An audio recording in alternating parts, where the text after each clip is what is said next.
ನಮಸ್ಕಾರ. ಈ ದಿನ ನಾವು BPAC 112 ರೂರಲ್ ಲೋಕಲ್ ಗವರ್ನೆನ್ಸ್ ಕೋರ್ಸ್ನ ಬ್ಲಾಕ್ 2 ಯೂನಿಟ್ 4 ಪಂಚಾಯತ್ ಎಲೆಕ್ಷನ್ಸ್ ಬಗ್ಗೆ ತಿಳಿಯಲಿದ್ದೇವೆ. ಇದರ ಸ್ಟ್ರಕ್ಚರ್ ಬಂದು objectives, introduction, origin and significance of panchayat elections, elections of panch and sarpanch, the reservation of seats, elections for panchayat samiti and Jilla Parishad, role of state election commission, ಕೊನೆಯಲ್ಲಿ summary. ಕನ್ನಡಕ್ಕೆ ಅನುವಾದ ಮಾಡಿದಾಗ BPAC 112 ಗ್ರಾಮೀಣ ಸ್ಥಳೀಯ ಆಡಳಿತ block 2 ಘಟಕ 4 ಪಂಚಾಯತ್ ಚುನಾವಣೆಗಳ ಬಗ್ಗೆ ಈ ದಿನ ತಿಳಿಯಲಿದ್ದೇವೆ. ಇದರ ರಚನೆಯಲ್ಲಿ ಉದ್ದೇಶಗಳಿದ್ದಾವೆ, ಪರಿಚಯವಿದೆ. ಸಂವಿಧಾನ 73ನೇ ತಿದ್ದುಪಡಿ ಕಾಯಿದೆ 1992, ಪಂಚಾಯತ್ಗಳ ನಿಬಂಧನೆ, ಪರಿಶಿಷ್ಟ ಪ್ರದೇಶಗಳಿಗೆ ವಿಸ್ತರಣೆ ಕಾಯಿದೆ, ಸಂವಿಧಾನ 73 ಕಾಯಿದೆ, ಪ್ರಮುಖ ಲಕ್ಷಣಗಳು, ಕೆಲವು ಅನುಸರಿಸಿದ ಪ್ರಮುಖ ಲಕ್ಷಣ, ಕೇರಳದ ದಿನವಾರ. ಇಂದು ನಾವು ಈ ಕೆಳಗಿನವುಗಳನ್ನು ಕಲಿಯುತ್ತೇವೆ. ಪಂಚಾಯತ್ ಚುನಾವಣೆಗಳ ಮಹತ್ವ, ಪಂಚಾಯತ್ ಚುನಾವಣೆಯ ಪ್ರಕ್ರಿಯೆ, ಚುನಾವಣೆಯಲ್ಲಿನ ಸಮಸ್ಯೆಗಳು ಮತ್ತು ರಾಜ್ಯ ಚುನಾವಣಾ ಆಯೋಗದ ಪಾತ್ರ. ಪರಿಚಯ. ಸ್ಥಳೀಯ ಸ್ವಸರ್ಕಾರದಲ್ಲಿ ಪಾರದರ್ಶಕತೆಯನ್ನು ತರಲು ಪಂಚಾಯತ್ ರಾಜ್ ಸಂಸ್ಥೆಗಳ ಪರಿಣಾಮಕಾರಿ ಪ್ರಜಾಸತ್ತಾತ್ಮಕ ಕಾರ್ಯನಿರ್ವಹಣೆಗೆ ಸಕಾಲಿಕ, ಮುಕ್ತ ಮತ್ತು ನ್ಯಾಯಸಮ್ಮತವಾದ ಪಂಚಾಯತ್ ಚುನಾವಣೆಗಳು ಅತ್ಯಗತ್ಯ, ಪೂರ್ವಾಪೇಕ್ಷಿತವಾಗಿದೆ. ಭಾರತವು ಪ್ರಾಯಶಃ ವಿಶ್ವದಲ್ಲಿಯೇ ಗ್ರಾಮ ಸ್ವ ಆಡಳಿತ ವ್ಯವಸ್ಥೆಯ ಸುದೀರ್ಘ ಸಂಪ್ರದಾಯವನ್ನು ಹೊಂದಿದೆ ಮತ್ತು ಪಂಚಾಯತ್ ವ್ಯವಸ್ಥೆಯ ಬೇರುಗಳನ್ನು 3000 ವರ್ಷಗಳ ಹಿಂದೆಯೇ ಗುರುತಿಸಬಹುದು. ಕ್ರಿಸ್ತಪೂರ್ವ 3000 ವರ್ಷಗಳ ಹಿಂದೆಯೇ ಗುರುತಿಸಬಹುದಾಗಿದೆ. ಅಂದರೆ ಸಿಂಧೂ ಕಣಿವೆ ನಾಗರಿಕತೆಯ ಕಾಲ. ಗ್ರಾಮೀಣ ಪ್ರದೇಶಗಳಲ್ಲಿ ಸ್ಥಳೀಯ ಆಡಳಿತದ ಔಪಚಾರಿಕ ಸೆಟಪ್ ಅನ್ನು ಸ್ಥಾಪಿಸುವ ಯಾವುದೇ ಪ್ರಯತ್ನವು ಬಹಳ ಸಮಯದಿಂದ ನಡೆದಿಲ್ಲ. ಪ್ರಸ್ತುತ ಯುಗದಲ್ಲಿ ಹಲವಾರು ಸುಧಾರಣೆಗಳ ನಂತರ ನಾವು ಈಗ ಪಂಚಾಯಿತಿ ರಾಜ್ ಇನ್ಸ್ಟಿಟ್ಯೂಷನ್ಗಳಿಗೆ ಚುನಾವಣೆಗೆ ವ್ಯವಸ್ಥೆಯನ್ನು ಹೊಂದಿದ್ದೇವೆ. ಗ್ರಾಮ ಮಧ್ಯಂತರ ಜಿಲ್ಲಾ ಪಂಚಾಯಿತಿಗಳಲ್ಲಿ 31.65 ಲಕ್ಷ ಚುನಾಯಿತ ಪ್ರತಿನಿಧಿಗಳು ಮತ್ತು 14.53 ಲಕ್ಷ ಚುನಾಯಿತ ಮಹಿಳಾ ಪ್ರತಿನಿಧಿಗಳಿದ್ದಾರೆ. ಈ ನಿಟ್ಟಿನಲ್ಲಿ ನಮ್ಮಲ್ಲಿ 659 ಜಿಲ್ಲೆಗಳಿವೆ. ಪಂಚಾಯತ್ಗಳು 6,829 ಪಂಚಾಯತ್ಗಳು, ಮಧ್ಯಂತರ ಪಂಚಾಯತ್ಗಳು 2,55,487 ಗ್ರಾಮ ಪಂಚಾಯತ್ಗಳು ಮತ್ತು ಗ್ರಾಮೀಣ ಭಾರತದಲ್ಲಿ 16,067 ಸಾಂಪ್ರದಾಯಿಕ ಸಂಸ್ಥೆಗಳು, ಅಂದರೆ ಪಂಚಾಯತಿ ರಾಜ್ ಸಚಿವಾಲಯ. ಈ ನಿಟ್ಟಿನಲ್ಲಿ ರಾಜ್ಯ ಚುನಾವಣಾ ಆಯೋಗ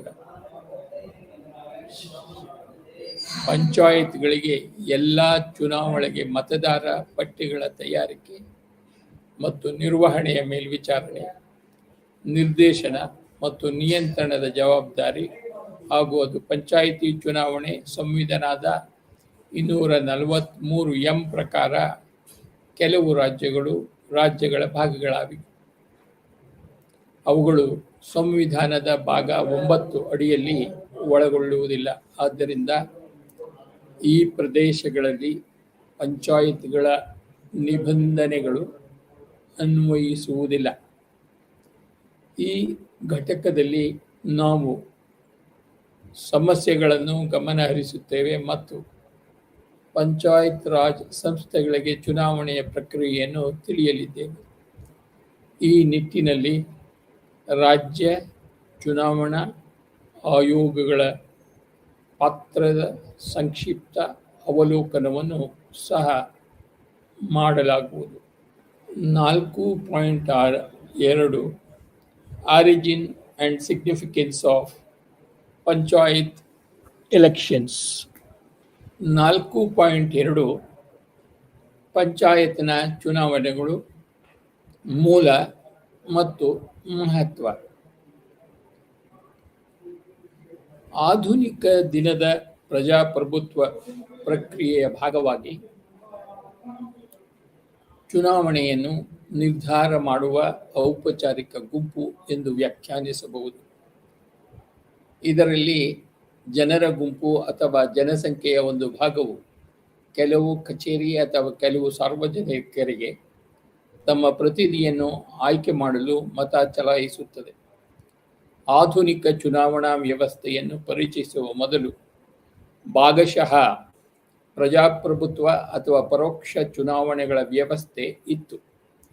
ನಾಗರಿಕತೆಯ ಪ್ರಗತಿ, ಶಿಕ್ಷಣದ ವಿಸ್ತರಣೆ, ಪ್ರಜಾಸತ್ತಾತ್ಮಕ ಪ್ರಕ್ರಿಯೆಗಳ ಪ್ರಯೋಜನಗಳ ಸಾಕ್ಷಾತ್ಕಾರ, ಜನರು ತಮ್ಮ ಹಕ್ಕುಗಳ ಉತ್ತಮ ಅರಿವು, ಹೀಗೆ ನೇರ ಚುನಾವಣೆಯ ವ್ಯವಸ್ಥೆಯು ಸರ್ಕಾರದ ವಿವಿಧ ಹಂತಗಳಲ್ಲಿ ಈಗ ಸಾಕಷ್ಟು ಸಾಮಾನ್ಯವಾಗಿದೆ. ನಗರ ಮತ್ತು ಹಳ್ಳಿಯ ಜನರು ಸ್ಥಳೀಯ ಸಂಸ್ಥೆಗಳಿಗೆ ಚುನಾವಣೆ ನಡೆಸುವ ವ್ಯವಸ್ಥೆಯು ತಮ್ಮ ಪ್ರತಿನಿಧಿಗಳನ್ನು ಆಯ್ಕೆ ಮಾಡುವ ಸಾಮಾನ್ಯ ವಿಧಾನವಾಗಿದೆ. ಮೇಲೆ ಸೂಚಿಸಿದಂತೆ ಭಾರತದಲ್ಲಿ ನಾವು ಗ್ರಾಮ ಪಂಚಾಯಿತಿಗಳ ಪುರಾತನ ಸಂಪ್ರದಾಯವನ್ನು ಹೊಂದಿದ್ದೇವೆ. ಇದು ಹಲವಾರು ವಿದೇಶಿ ಆಕ್ರಮಣಗಳು ಮತ್ತು ಆಡಳಿತಗಳ ವಿವಿಧ ಬದಲಾವಣೆಗಳ ಕಾರಣದಿಂದಾಗಿ ಶತಮಾನಗಳಿಂದಲೂ ನಾಶವಾಗದೆ ಕೆಲಸ ಮಾಡುವುದನ್ನು ಮುಂದುವರಿಸಿದೆ. ಗ್ರಾಮ ಪಂಚಾಯತ್ ಒಟ್ಟಾರೆಯಾಗಿ ಹಳ್ಳಿಯ ವಿರಳವಾಗಿ ಪ್ರತಿನಿಧಿಸುತ್ತಿದ್ದರು. ಇದನ್ನು ಸಂಸ್ಥಾಕ ಕುಟುಂಬಗಳ ಸದಸ್ಯರಿಂದ ಅಥವಾ ಬ್ರಾಹ್ಮಣರು ಮತ್ತು ಉನ್ನತ ಕೃಷಿಕರಿಂದ ಪಡೆಯಬಹುದಾಗಿದೆ. ದುಷ್ಟರು ಮತ್ತು ಭೂರಹಿತರು ಅದರ ವ್ಯವಹಾರಗಳಲ್ಲಿ ಯಾವುದೇ ಮಾತನ್ನು ಹೊಂದಿರಲಿಲ್ಲ. ಬಹುಶಃ ದಕ್ಷಿಣ ಭಾರತದಲ್ಲಿ ಪಂಚಾಯಿತಿಗಳು ಅನೇಕ ವೇಳೆ ಶೂದ್ರರನ್ನು ಒಳಗೊಂಡಂತೆ ಹಳ್ಳಿಯ ಪ್ರತಿಯೊಂದು ಘಟಕ ಸಮುದಾಯಗಳ ಪ್ರತಿನಿಧಿಯಿಂದ ಮಾಡಲ್ಪಟ್ಟಿದೆ, ಆದರೆ ಬಹುಶಃ ಪರ್ಯಾಯಗಳಲ್ಲ. ಬ್ರಿಟಿಷರ ಕಾಲದಲ್ಲಿಯೇ ನಗರ ಸ್ಥಳೀಯ ಸಂಸ್ಥೆಗಳಿಗೆ ಜನಪ್ರತಿನಿಧಿಗಳ ಕೆಲವು ಅಂಶಗಳ ಸೇರ್ಪಡೆಯನ್ನು ಪರಿಚಯಿಸಲಾಯಿತು. ವಾಸ್ತವವಾಗಿ 1882ರವರೆಗೆ ಈ ಅವಧಿಯನ್ನು ಸ್ಥಳೀಯ ಸರ್ಕಾರದ ಅಭಿವೃದ್ಧಿಯೊಂದಿಗೆ ಗುರುತಿಸಲಾಗಿದೆ. ಭಾರತದಲ್ಲಿನ ಸಂಸ್ಥೆಗಳು ಸಾಮ್ರಾಜ್ಯಶಾಹಿ ಹಣಕಾಸುಗಳಿಗೆ ಪರಿಹಾರವನ್ನು ನೀಡುವ ಮತ್ತು ದೇಶದಲ್ಲಿ ಸ್ವ ಆಡಳಿತ ಅಥವಾ ಪ್ರಜಾಸತ್ತಾತ್ಮಕವಾಗಿ ಚುನಾಯಿತ ಸಂಸ್ಥೆಗಳನ್ನು ಉತ್ತೇಜಿಸುವ ಬದಲು ಬ್ರಿಟಿಷ್ ಹಿತಾಸಕ್ತಿಗಳನ್ನು ಪೂರೈಸುವ ಪ್ರಧಾನ ಉದ್ದೇಶದಿಂದ ದಾರ್ಶನಿಕ ವೈಸರಾಯ್ ಲಾರ್ಡ್ ರಿಪನ್ ಅವರು 1882ರಲ್ಲಿ ಒಂದು ಮಹತ್ವದ ನಿರ್ಣಯವನ್ನು ತಂದರು. ಅವರನ್ನು ಭಾರತದಲ್ಲಿ ಸ್ಥಳೀಯ ಸ್ವಸರ್ಕಾರದ ಪಿತಾಮಹ ಎಂದು ಪರಿಗಣಿಸಲಾಗುತ್ತದೆ. ಇದಲ್ಲದೆ ಸ್ಥಳೀಯ ಆಡಳಿತದ ವ್ಯವಸ್ಥೆಯನ್ನು ಬಲಪಡಿಸಲು ಅವರ ಇತರ ಶಿಫಾರಸುಗಳು ಸ್ಥಳೀಯ ಸಂಸ್ಥೆಗಳಿಗೆ ಚುನಾವಣೆಗಳನ್ನು ಪರಿಚಯಿಸಲು ಅವರು ಶಿಫಾರಸು ಮಾಡಿದರು. ಇದು ಪ್ರಜಾಪ್ರಭುತ್ವೀಕರಣಕ್ಕೆ ದಾರಿ ಮಾಡಿಕೊಟ್ಟಿತು ಮತ್ತು ಅಂತಿಮವಾಗಿ ಗ್ರಾಮೀಣ ಸ್ಥಳೀಯ ಸಂಸ್ಥೆಗಳ ವೈಶಿಷ್ಟ್ಯವಾಯಿತು. ಅದರ ನಂತರ ಚುನಾಯಿತ ಪ್ರತಿನಿಧಿಗಳೊಂದಿಗೆ ಸ್ವ ಆಡಳಿತ ಗ್ರಾಮ ಪಂಚಾಯಿತಿಗಳಿಗೆ ಬಲವಾದ ಪ್ರತಿಪಾದನೆಯು 1909ರಲ್ಲಿ ಕಾಣಿಸಿಕೊಂಡಿತು. ವಿಕೇಂದ್ರೀಕರಣದ ರಾಯಲ್ ಕಮಿಷನ್ ಈ ಮಹತ್ವದ ಶಿಫಾರಸನ್ನು ಮಾಡಿದೆ. ಗ್ರಾಮದ ಆಡಳಿತದೊಂದಿಗೆ ಜನರನ್ನು ಸಂಯೋಜಿಸುವ ಯಾವುದೇ ಸ್ಥಿರವಾದ ಕಟ್ಟಡದ ಅಡಿಪಾಯ ಮತ್ತು ಗ್ರಾಮವನ್ನು ರಚಿಸುವಂತೆ ಸರ್ಕಾರವನ್ನು ಒತ್ತಾಯಿಸಿತು. 1919ರಲ್ಲಿ ರಾಜಪ್ರಭುತ್ವ ಮತ್ತು ಪ್ರಾಂತೀಯ ಸ್ವಾಯತ್ತತೆಯ ನಂತರ ಹಲವಾರು ರಾಜ್ಯಗಳಲ್ಲಿ ಕೆಲವು ಪಂಚಾಯತ ಶಾಸನಗಳನ್ನು ರಚಿಸಿದಾಗ ಮತ್ತಷ್ಟು ಉತ್ತೇಜನವು ಬಂದಿತು. ಪಂಜಾಬ್ ಗ್ರಾಮ ಪಂಚಾಯತ್ ಕಾಯ್ದೆಯನ್ನು ಅಂಗೀಕರಿಸಲಾಯಿತು. ಪಂಚಾಯತ್ ಚುನಾವಣೆಗಳ ನಿಬಂಧನೆಗಳನ್ನು ಒಳಗೊಂಡಿತ್ತು. ಆದಾಗ್ಯೂ ಭಾರತೀಯ ಸಂವಿಧಾನವನ್ನು ರಚಿಸುವವರೆಗೂ ಪ್ರಜಾಸತ್ತಾತ್ಮಕವಾಗಿ ಚುನಾಯಿತವಾದ ಗ್ರಾಮೀಣ ಸ್ಥಳೀಯ ಸಂಸ್ಥೆಗಳ ನಿಬಂಧನೆಗಳು ವಾಸ್ತವಕ್ಕಿಂತ ಕಾಗದಗಳಲ್ಲಿ ಹೆಚ್ಚಿದ್ದವು. ಸಂವಿಧಾನದ ಅಂಗೀಕಾರದ ನಂತರ ಮತ್ತು ಬಲವಂತರಾಯ್ ಮೆಹ್ತಾ ಸಮಿತಿಯ ಶಿಫಾರಸುಗಳ ಅನುಷ್ಠಾನದ ನಂತರ ಬಹುತೇಕ ರಾಜ್ಯಗಳಲ್ಲಿ ಪಂಚಾಯತ್ ಚುನಾವಣೆಯ ವ್ಯವಸ್ಥೆಯನ್ನು ಔಪಚಾರಿಕಗೊಳಿಸಲಾಯಿತು. ಮೆಹ್ತಾ ತಂಡ ಗ್ರಾಮ ಪಂಚಾಯಿತಿಗಳಿಗೆ ನೇರ ಚುನಾವಣೆ ಮತ್ತು ಬ್ಲಾಕ್ ಸಮಿತಿಗಳು ಮತ್ತು ಜಿಲ್ಲಾ ಪರಿಷತ್ಗಳಿಗೆ ಪರೋಕ್ಷ ಚುನಾವಣೆಗಳ ವ್ಯವಸ್ಥೆಯನ್ನು ಒಳಗೊಂಡಿರುವ ಪ್ರಭುತ್ವ ವಿಕೇಂದ್ರೀಕರಣ ಯೋಜನೆಯನ್ನು ಶಿಫಾರಸು ಮಾಡಿದೆ. ಇದು ಸಂವಿಧಾನದ ಅಂಗೀಕಾರದ ನಂತರ ಮತ್ತು ಬಲವಂತರಾಯ್ ಮೆಹ್ತಾ ಸಮಿತಿಯ ಶಿಫಾರಸುಗಳ ಅನುಷ್ಠಾನದ ನಂತರ ಹೆಚ್ಚಿನ ರಾಜ್ಯಗಳಲ್ಲಿ ಪಂಚಾಯತ್ ಚುನಾವಣೆಯ ವ್ಯವಸ್ಥೆಯನ್ನು ಔಪಚಾರಿಕಗೊಳಿಸಲಾಯಿತು. ಮೆಹ್ತಾ ತಂಡವು ಪ್ರಜಾಪ್ರಭುತ್ವ ವಿಕೇಂದ್ರೀಕರಣ ಯೋಜನೆಯನ್ನು ಶಿಫಾರಸು ಮಾಡಿದೆ. ಇದರಲ್ಲಿ ಗ್ರಾಮ ಪಂಚಾಯತ್ಗಳಿಗೆ ನೇರ ಚುನಾವಣೆಗಳು ಮತ್ತು ಬ್ಲಾಕ್ ಸಮಿತಿಗಳು ಮತ್ತು ಜಿಲ್ಲಾ ಪರಿಷತ್ಗಳಿಗೆ ಪರೋಕ್ಷ ಚುನಾವಣೆಗಳು ಸೇರಿವೆ. Election of panch and sarpanch. Panch ಮತ್ತು ಸರ್ಪಂಚ್ ಚುನಾವಣೆ ಪಂಚಾಯತ್ಗಳ ಗಾತ್ರಕ್ಕೆ ಸಂಬಂಧಿಸಿದಂತೆ ಮೆಹ್ತಾ ವರದಿಯು ಪಂಚಾಯತ್ ಪ್ರದೇಶದ ಜನಸಂಖ್ಯೆಯನ್ನು ನಿರ್ದಿಷ್ಟಪಡಿಸಿಲ್ಲ. ಸ್ಥಳೀಯ ಆಡಳಿತದ 2ನೇ ಸಮ್ಮೇಳನವು ಪ್ರತಿ ಪಂಚಾಯತ್ 1000ದಿಂದ 1500 ಜನಸಂಖ್ಯೆಗೆ ಸೇವೆ ಸಲ್ಲಿಸಬೇಕೆಂದು ಶಿಫಾರಸು ಮಾಡಿದೆ. ಈ ಶಿಫಾರಸಿನ ಹೊರತಾಗಿಯೂ ಪ್ರತಿ ರಾಜ್ಯವು ತನ್ನದೇ ಆದ ಪ್ರತ್ಯೇಕ ಮಾದರಿಯನ್ನು ಅಳವಡಿಸಿಕೊಂಡಿದೆ. ವಾಸ್ತವವಾಗಿ ಪ್ರತಿ ಪಂಚಾಯತ್ನ ಗಾತ್ರ ಮತ್ತು ಜನಸಂಖ್ಯೆಯ ವಿವಿಧ ಅಂಶಗಳ ಕಾರಣದಿಂದಾಗಿ ಭಿನ್ನವಾಗಿರುತ್ತದೆ. ಅವುಗಳಲ್ಲಿ ಕೆಲವನ್ನು ಉಲ್ಲೇಖಿಸಲು ಅವುಗಳೆಂದರೆ ಜನಸಂಖ್ಯೆಯ ಸಾಂದ್ರತೆ, ಸ್ಥಳಾಕೃತಿಯ ಪರಿಸ್ಥಿತಿಗಳು ಮತ್ತು ರಾಜಕೀಯ ಪಕ್ಷದ ನೀತಿಶಕ್ತಿ. ಉದಾಹರಣೆಗೆ, ಕೇರಳ ಮತ್ತು ತಮಿಳುನಾಡು ಜನಸಂಖ್ಯೆಯ ಸಾಂದ್ರತೆಯು ತುಂಬ ಹೆಚ್ಚಾಗಿರುತ್ತದೆ. ಸ್ಥಳೀಯ ಸ್ವಯಂ ಸರ್ಕಾರದ ಮಂತ್ರಿಗಳ ಸಮ್ಮೇಳನವು ಶಿಫಾರಸು ಮಾಡಿದ ಅಂಕಿ ಅಂಶಕ್ಕಿಂತ ಹಲವಾರು ಪಟ್ಟು ಹೆಚ್ಚಿನ ಜನಸಂಖ್ಯೆಯನ್ನು ಹೊಂದಿರುವ ಪಂಚಾಯತ್ಗಳನ್ನು ಹೊಂದಿದೆ.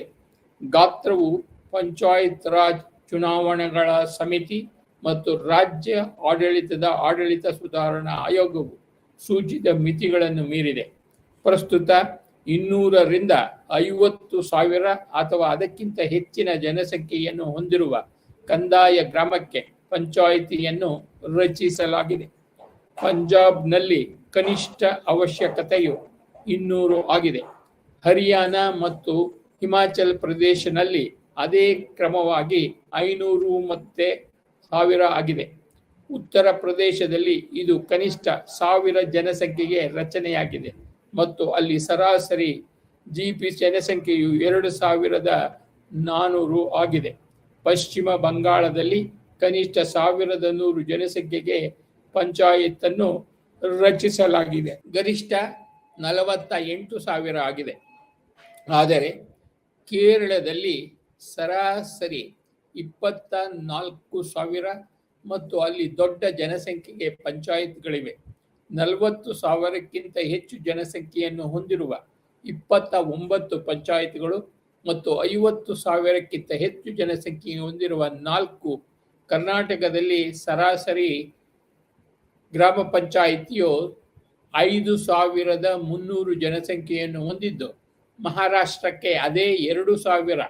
ಇದು ಸಾಮಾನ್ಯವಾಗಿ ಜನರ ಸಹಭಾಗಿತ್ವಕ್ಕೆ ಅನುಕೂಲವಾಗುವಂತೆ ಪಂಚಾಯಿತಿಯ ಗಾತ್ರ ಸೂಕ್ತವಾಗಿರಬೇಕು ಎಂದು ಸಲಹೆ ನೀಡಲಾಗಿದೆ.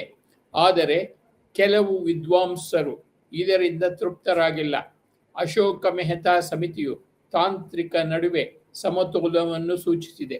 ಅಭಿವೃದ್ಧಿಯಲ್ಲಿ ಜನರ ಅರ್ಥಪೂರ್ಣ ಭಾಗವಹಿಸುವಿಕೆ, ಅಗತ್ಯತೆಗಳು ಮತ್ತು ಸಾಧ್ಯತೆಗಳನ್ನು ಮಂಡಲ ಪಂಚಾಯತ್ಗಳನ್ನು ರೂಪಿಸಲು ಹಲವಾರು ಗ್ರಾಮಗಳನ್ನು ಗುಂಪು ಮಾಡುವ ಮೂಲಕ ಉತ್ತಮವಾಗಿ ಸಾಧಿಸಬಹುದಾಗಿದೆ. ಇವುಗಳು ಆರ್ಥಿಕ ಕಾರ್ಯಸಾಧ್ಯತೆಯನ್ನು ಖಾತ್ರಿಪಡಿಸುವುದು ಮಾತ್ರವಲ್ಲದೆ ಹೆಚ್ಚಿನ ಸಂಖ್ಯೆಯ ಸೂಕ್ಷ್ಮ ಯೋಜನೆಗಳ ಮೇಲೆ ಪ್ರಜಾಸತ್ತಾತ್ಮಕ ಮೇಲ್ವಿಚಾರಣೆಯನ್ನು ನಿರ್ವಹಿಸಲು ಜನಪ್ರತಿನಿಧಿಗಳನ್ನು ಸಕ್ರಿಯಗೊಳಿಸುತ್ತದೆ. ವಿವಿಧ ರಾಜ್ಯಗಳಲ್ಲಿನ ಪಂಚಾಯತ್ಗಳ ಸಂಯೋಜನೆಯು ಈ ಹಿಂದೆ ಚರ್ಚಿಸಿದಂತೆ ಒಂದೇ ಪಂಚಾಯತ್ ಚುನಾವಣೆಯ ಏಕರೂಪದ ಮಾದರಿಗೆ ಹೊಂದಿಕೆಯಾಗುವುದಿಲ್ಲ. ಒಂದು ಗ್ರಾಮ ಪಂಚಾಯಿತಿಯು ಕೆಲವು ಪಂಚ್ಗಳನ್ನು ಮತ್ತು ಒಬ್ಬ ಸರಪಂಚರನ್ನು ಒಳಗೊಂಡಿರುತ್ತದೆ. ಪಂಜಾಬ್ನಲ್ಲಿನ ಪಂಚಾಯತ್ನ ಸದಸ್ಯರ ಸಂಖ್ಯೆಯು ಜನಸಂಖ್ಯೆಯ ಆಧಾರದ ಮೇಲೆ 5ರಿಂದ 13ರವರೆಗೆ ಬದಲಾಗುತ್ತದೆ. ಇದಕ್ಕೂ ಮೊದಲು ಹರಿಯಾಣವು ದೇಶದಲ್ಲೇ ಅತ್ಯಂತ ಚಿಕ್ಕ ಸಂಖ್ಯೆಯನ್ನು ಒದಗಿಸಿತ್ತು. ಆದಾಗ್ಯೂ ಹರಿಯಾಣದ 1994ರ ಕಾಯ್ದೆ ಅದನ್ನು 6ರಿಂದ 20 ಪಂಚ್ಗಳು ಮತ್ತು ಒಬ್ಬ ಸರಪಂಚ್ಗೆ ಏರಿಸಿದರು. ಪಂಜಾಬ್ ಮತ್ತು ಹರಿಯಾಣಕ್ಕೆ ಹೋಲಿಸಿದರೆ ಪಶ್ಚಿಮ ಬಂಗಾಳ, ಒರಿಸ್ಸಾ ಮತ್ತು ಮಧ್ಯಪ್ರದೇಶ ರಾಜ್ಯಗಳು ಸಾಮಾನ್ಯವಾಗಿ 5ರಿಂದ 30, 11ರಿಂದ 15 ಮತ್ತು 10ವರೆಗಿನ ಸದಸ್ಯರೊಂದಿಗೆ ಹೆಚ್ಚಿನ ಸಂಖ್ಯೆಯಲ್ಲಿ ಒದಗಿಸಿವೆ. 20 ಕ್ರಮವಾಗಿ ಗೋವಾದಲ್ಲಿ ಗಾತ್ರವು 4ರಿಂದ 10 ಆಗಿತ್ತು. ದೇಶದ ಸರಾಸರಿ ಇತ್ತೀಚಿನವರೆಗೆ 15 ಪಂಚಾಯತ್ಗಳ ಸದಸ್ಯರ ನಿಜವಾದ ಸಂಖ್ಯೆಯನ್ನು ಜಿಲ್ಲಾಧಿಕಾರಿ ಅಥವಾ ಕಾಯ್ದೆ ಒದಗಿಸುವಂತೆ ನಿರ್ಧರಿಸಬಹುದು. ಪಂಚಾಯತ್ಗಳ ಸಂಯೋಜನೆಯಲ್ಲಿನ ವ್ಯಾಪಕ ಅಸಮಾನತೆಗಳನ್ನು ಗಮನದಲ್ಲಿ ಇಟ್ಟುಕೊಂಡು ಪಂಚಾಯಿತಿ ರಾಜ್ ಚುನಾವಣೆಗಳ ಅಧ್ಯಯನ ತಂಡವು ಪಂಚಾಯಿತಿಯ ಗಾತ್ರವು 9ಕ್ಕಿಂತ ಕಡಿಮೆ ಇರಬಾರದು ಮತ್ತು 19ಕ್ಕಿಂತ ಹೆಚ್ಚಿರಬಾರದು ಎಂದು ಶಿಫಾರಸು ಮಾಡಿದೆ. ಗ್ರಾಮ ಪಂಚಾಯಿತಿಗಳ ಸಂಯೋಜನೆಯನ್ನು ಚರ್ಚಿಸುತ್ತಾ ಹೆನ್ರಿ ಮ್ಯಾಡಿಕ್ ಬಹಳ ಸರಳವಾಗಿ ಗಮನ ಸೆಳೆದರು. ದೊಡ್ಡ ಸಂಸ್ಥೆಗಳು ಸಾಮಾನ್ಯವಾಗಿ ಯಾವುದೇ ಮಟ್ಟದಲ್ಲಿ ಅನಪೇಕ್ಷಿತವಾಗಿ ಮತ್ತು ಅದಕ್ಕಿಂತ ಹೆಚ್ಚಾಗಿ ಗ್ರಾಮ ಮಟ್ಟದಲ್ಲಿ ಪ್ರತಿ ಪಾಂಚಿನ ನೇರ ಜವಾಬ್ದಾರಿ ಗ್ರಾಮಕ್ಕೆ ಸಭೆಯು ಮುಸುಕಾಗಿರಬಹುದು. ಮತ್ತೊಂದೆಡೆ 5 ಅಥವಾ 6 ಸದಸ್ಯರ ಅತ್ಯಂತ ಚಿಕ್ಕ ಸಂಸ್ಥೆಯ ಅಪಾಯವೆಂದರೆ ಅದು ಸುಲಭವಾಗಿ ಒಬ್ಬ ವ್ಯಕ್ತಿ ಅಥವಾ ಗುಂಪಿನಿಂದ ಪ್ರಾಬಲ್ಯ ಸಾಧಿಸಬಹುದು. ಹೀಗಾಗಿ 9 ರಿಂದ 19 ವ್ಯಾಪ್ತಿಯು ಪಂಚಾಯತ್ ರಾಜ್ ಚುನಾವಣೆಯ ಸಮಿತಿಯು ಸೂಚಿಸಿದ ಹೆಚ್ಚಿನ ಸಂದರ್ಭಗಳನ್ನು ಪೂರೈಸಬೇಕು ಮತ್ತು ಸಮಂಜಸವಾಗಿದೆ ಎಂದು ತೋರುತ್ತದೆ. ಪಂಚಾಯತ್ಗಳಿಗೆ ಚುನಾವಣೆಗಳು ಒಟ್ಟು ಗ್ರಾಮ ಮತದಾರರ ಆಧಾರದ ಮೇಲೆ ಅಥವಾ ಮತದಾರರನ್ನು ವಾರ್ಡ್ವಾರು ವಿಂಗಡಣೆಯ ಆಧಾರದ ಮೇಲೆ ನಡೆಸಲಾಗುತ್ತದೆ. ಮೊದಲ ವ್ಯವಸ್ಥೆಯಲ್ಲಿ ಪಂಚಾಯತ್ಗಳ ಸದಸ್ಯರನ್ನು ಇಡೀ ಗ್ರಾಮದಿಂದ ಆಯ್ಕೆ ಮಾಡಲಾಗುತ್ತದೆ. ಪಂಚಾಯತ್ ಕ್ಷೇತ್ರವನ್ನು ಬಹುಸದಸ್ಯ ಕ್ಷೇತ್ರವನ್ನಾಗಿ ಮಾಡಲಾಗಿದೆ. ಹೆಚ್ಚಿನ ಮತಗಳನ್ನು ಪಡೆದ ಅಭ್ಯರ್ಥಿಗಳನ್ನು ಚುನಾಯಿತರೆಂದು ಘೋಷಿಸಲಾಗುತ್ತದೆ. ಪಂಜಾಬ್ನಲ್ಲಿ ಈ ವಿಧಾನವನ್ನು ಅನುಸರಿಸಲಾಗಿದೆ. ಹರಿಯಾಣದಲ್ಲಿ 1994ರ ಶಾಸನದ ನಂತರ ವಾರ್ಡ್ ಸಂಸ್ಥೆಯನ್ನು ಅಳವಡಿಸಿಕೊಳ್ಳಲಾಗಿದೆ.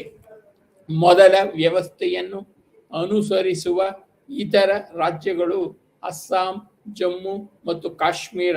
ಚುನಾವಣೆಯ ಉದ್ದೇಶಕ್ಕಾಗಿ ಎರಡನೇ ವ್ಯವಸ್ಥೆಯಡಿಯಲ್ಲಿ ಕೆಲವು ರಾಜ್ಯಗಳು ಪಂಚಾಯತ್ಗಳನ್ನು ವಾರ್ಡ್ ಎಂದು ಕರೆಯಲ್ಪಡುವ ಸಣ್ಣ ಕ್ಷೇತ್ರಗಳಾಗಿ ವಿಭಜಿಸುತ್ತವೆ. ಈ ವ್ಯವಸ್ಥೆಗೆ ಅರ್ಹತೆ ಇದೆ.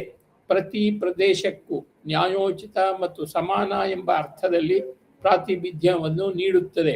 ಎಲ್ಲ ರಾಜ್ಯಗಳಲ್ಲಿ ಗೌಪ್ಯ ಮತದಾನದ ವ್ಯವಸ್ಥೆಯಿಂದ ಗ್ರಾಮ ಸಭೆಯಿಂದ ಪಂಚಾಯತ್ ಆಯ್ಕೆ ಮಾಡಲಾಗುತ್ತದೆ. ಈ ಹಿಂದೆ ಕೆಲವು ರಾಜ್ಯಗಳು ಪಂಚಾಯತ್ ಸದಸ್ಯರನ್ನು ಕೈ ತೇರಿಸುವುದರ ಮೂಲಕ ಚುನಾಯಿಸುವ ಪರಿಪಾಠವನ್ನು ಅಳವಡಿಸಿಕೊಂಡಿದ್ದವು. ಆದರೆ ಅವರ ಅನುಭವಗಳು ಅವರನ್ನು ಒತ್ತಾಯಿಸಿದವು. ಈ ಚುನಾವಣಾ ಪದ್ಧತಿಯನ್ನು ತ್ಯಜಿಸಿ ಈ ಎಣಿಕೆಯಲ್ಲಿ ಕಾರ್ಯಕ್ರಮ ಮೌಲ್ಯಮಾಪನ ಸಂಸ್ಥೆಯ 4ನೇ ಮೌಲ್ಯಮಾಪನ ವರದಿಯು ಸರಿಯಾಗಿ ಪ್ರತಿಕ್ರಿಯಿಸಿದೆ. ಈ ವ್ಯವಸ್ಥೆಯಲ್ಲಿ ಆದ್ಯತೆಯ ಮುಕ್ತ ವ್ಯಾಯಾಮ ಯಾವಾಗಲೂ ಸಾಧ್ಯವಿಲ್ಲ. ಹೀಗಾಗಿ ಪರಿಶಿಷ್ಟ ಜಾತಿಯ ಭೂರಹಿತ ಸದಸ್ಯನು ಗಣನೀಯ ಕೃಷಿಕರ ವಿರುದ್ಧ ಬಹಿರಂಗವಾಗಿ ವ್ಯಕ್ತಪಡಿಸಲು ಹಿಂಜರಿಯುತ್ತಾನೆ. ಅವನು ಯಾರನ್ನು ಹೊಣೆಗಾರನಾಗಿರಬಹುದು ಅಥವಾ ಯಾರಿಗೆ ಕಿರಿಕಿರಿಯನ್ನು ಉಂಟು ಮಾಡುವುದಿಲ್ಲ. ಈ ವ್ಯವಸ್ಥೆಯು ಗುಂಪಿನ ಒತ್ತಡವನ್ನು ಉಲ್ಬಣಗೊಳಿಸುತ್ತದೆ, ಏಕೆಂದರೆ ಗುಂಪಿನ ಆದ್ಯತೆಗಳು ಹೀಗಿರಬೇಕು ಬಹಿರಂಗವಾಗಿ ಘೋಷಿಸಲಾಯಿತು ಮತ್ತು ಪ್ರತಿಸ್ಪರ್ಧಿ ಗುಂಪುಗಳು ಮುಖಾಮುಖಿಯಾಗಿ ಭೇಟಿಯಾಗುತ್ತವೆ. ಎಲೆಕ್ಷನ್ ಆಫ್ ಸರಪಂಚನ ಚುನಾವಣೆ. ಈಗಾಗಲೇ ಹೇಳಿದಂತೆ ಪಂಚಾಯತ್ ಕೆಲವು ಪಾಂಚ್ಗಳು ಮತ್ತು ಸರಪಂಚರನ್ನು ಹೊಂದಿದೆ. ವಾಸ್ತವವಾಗಿ ಪಂಚಾಯತ್ನ ಕಿಂಗ್ ಪಿನ್ ಸರ್ಪಂಚ್ ಆಗಿದ್ದು ಅವರಿಗೆ ಉಪ ಸರ್ಪಂಚ್ ಸಹಾಯ ಮಾಡುತ್ತಾರೆ.